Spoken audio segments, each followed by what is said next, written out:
Bienvenue dans cette nouvelle édition du Non-Stop Info au sommaire de l'actualité. 7 ans après la révolution de Jasmin, la population tunisienne ne décolère pas. En cause, la vie de plus en plus chère et les mesures d'austérité. De son côté, le gouvernement appelle à l'apaisement et à l'union pour éviter les tensions.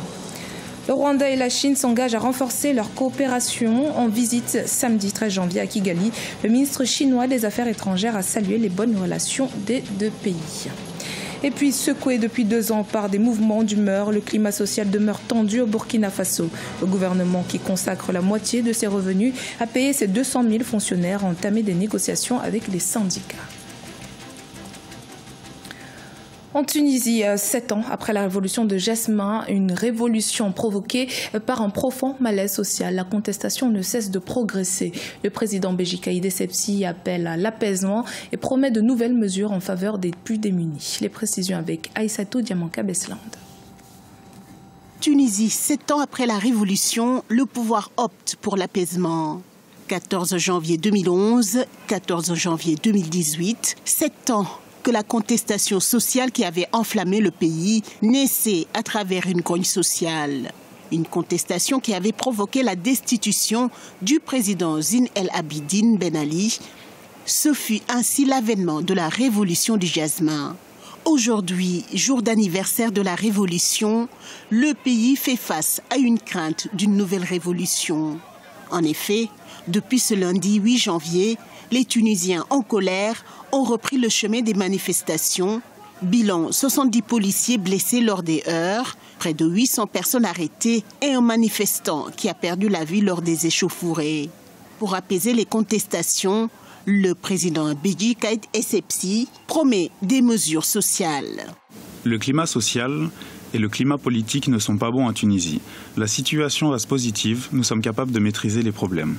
Le président tunisien souhaite en outre réunir autour d'une même table les partis de la coalition au gouvernement, la centrale syndicale et le patronat pour trouver une issue de sortie de la crise qui prévaut dans le pays depuis près d'une semaine. On sait que depuis quelques semaines déjà, la colère gronde en Tunisie. Tous les ingrédients sont rassemblés pour créer la même révolte il y a 7 ans.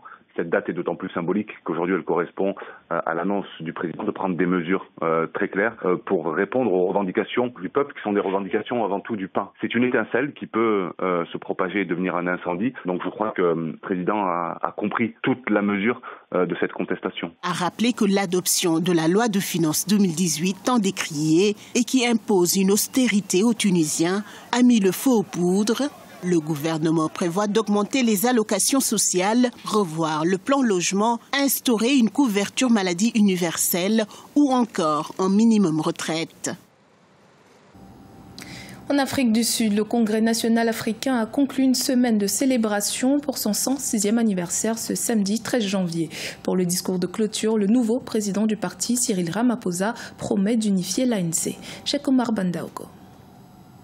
Très critique à l'égard de la gestion du pouvoir de son prédécesseur lors de la campagne pour l'élection à la tête de l'ANC, Cyril Ramaphosa est resté modéré quand il s'est agi pour lui de prononcer son premier grand discours après son élection. À l'occasion de la clôture du 106e anniversaire de l'African National Congress ce 13 janvier, le président élu dans un contexte de scission au sein du parti a affiché une volonté de resserrer les rangs pour les prochaines échéances électorales. Le mouvement s'est profondément divisé à cause du factionnalisme, du clientélisme et de la corruption. Nous voulons un ANC uni. Nous devons restaurer l'intégrité et la crédibilité du parti. Nous allons nous attaquer à la corruption et à la capture de l'État. Une priorité absolue sera accordée aux enquêtes et aux poursuites contre ceux qui en sont responsables. Dans la même lancée de l'unification, Cyril Ramaphosa a promis de demander des comptes aux délégués qui sèment le trouble selon lui au sein du parti.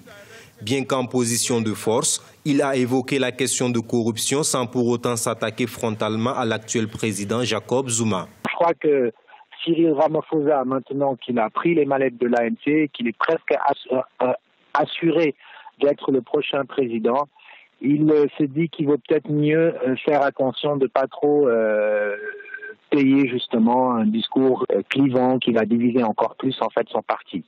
Et je crois qu'il ne veut pas faire la même erreur que Jacob Zuma. Et donc peut-être que c'est pas forcément le discours qu'on attendait de lui. Mais je pense qu'il reste tout de même dans la droite ligne de ses discours précédents, à savoir la lutte contre la corruption, et puis remettre un peu les thèmes qui sont chers un peu à l'ANC. Cyril Ramaphosa s'est par ailleurs prononcé comme le futur président de la nation arc-en-ciel. Il a en effet confirmé la mise en place progressive de la gratuité des études universitaires pour les plus pauvres, d'un salaire minimum et une réforme de la Constitution permettant, sous condition, l'expropriation des terres sans compensation. Premier partenaire économique de l'Afrique, la Chine prépare le forum Sino-Afrique que le pays a prévu d'organiser cette année. En prélude à cet événement, le ministre chinois des Affaires étrangères a entamé ce 13 janvier une tournée africaine. Première escale, le Rwanda. Les deux pays envisagent de renforcer leur partenariat dans plusieurs secteurs. Maria Madramé. Renforcement de la coopération sino-rwandaise. On visite ce samedi 13 janvier à Kigali. Le ministre chinois des Affaires étrangères Wang Yi et le président Paul Kagame s'engagent à intensifier leur collaboration, notamment dans les domaines des infrastructures, de la santé ou encore de l'éducation. Le Rwanda a élaboré sa vision 2020 et son plan de développement à l'horizon 2050. Et ces plans s'accordent avec les plans de développement de la Chine dans de nombreux domaines. Première étape d'une tournée africaine, cette visite est en prélude au forum sur la coopération Chine-Afrique prévu cette année en Chine, mais pas que. Les deux pays espèrent à travers également cette visite renforcer davantage leurs échanges dans plusieurs domaines. La Chine est un partenaire très spécial du Rwanda. Nous avons beaucoup travaillé ensemble sur de nombreux aspects du développement de ce pays. Et les gens sont conscients de ce que fait la Chine en matière de coopération avec le Rwanda dans les domaines des infrastructures, de la santé et de l'industrialisation. Cette visite est une avancée pour nos deux pays. La Chine et le Rwanda vont multiplier les consultations politiques bilatérales, mais aussi sur le continent. Depuis l'établissement des relations diplomatiques il y a 46 ans, les deux pays entretiennent une coopération stratégique bilatérale. Et le choix du Rwanda comme première escale de cette tournée a une signification importante pour les futures relations sino-rwandaises selon les autorités. Prochaine étape, l'Angola, le Gabon et Sao Tomé et Principe. Les relations entre l'État burkinabé et ses agents restent tendues. Pas un mois sans une grève des fonctionnaires depuis 2016, des mouvements dénoncés par le gouvernement qui appellent à plus de solidarité. Dans le même temps, il poursuit les négociations avec les syndicats. Les précisions avec Cheikh Omar Bandaogo.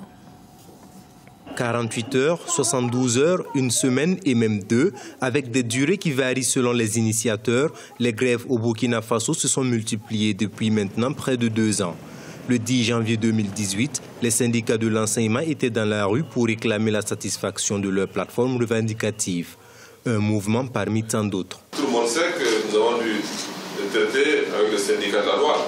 On a dû trouver un accord pour éviter une grève extrémiste. Tout le monde sait également que nous sommes actuellement en discussion très avancée avec le syndicat national des policiers. Tout le monde sait également que nous sommes en discussion avancée avec le syndicat de l'administration territoriale. Il y a également des mouvements au niveau des syndicats de l'action sociale. Il y a également des mouvements au niveau des syndicats du ministère de la Culture. Les partenaires sociaux souhaitent souvent un traitement diligent de leurs préoccupations. Mais il faut prendre le temps d'étudier les plateformes revendicatives. Ces préoccupations ne sont pas nouvelles selon les leaders syndicaux. Ils estiment que le gouvernement aurait pu éviter les différents mouvements sociaux qui, à l'heure actuelle, ont déjà touché une grande partie des services publics.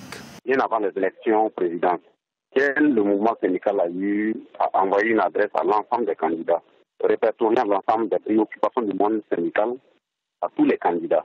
Chacun a eu à dire qu'il a déjà pris en compte tous ces éléments-là dans sa campagne, et notamment les différents programmes.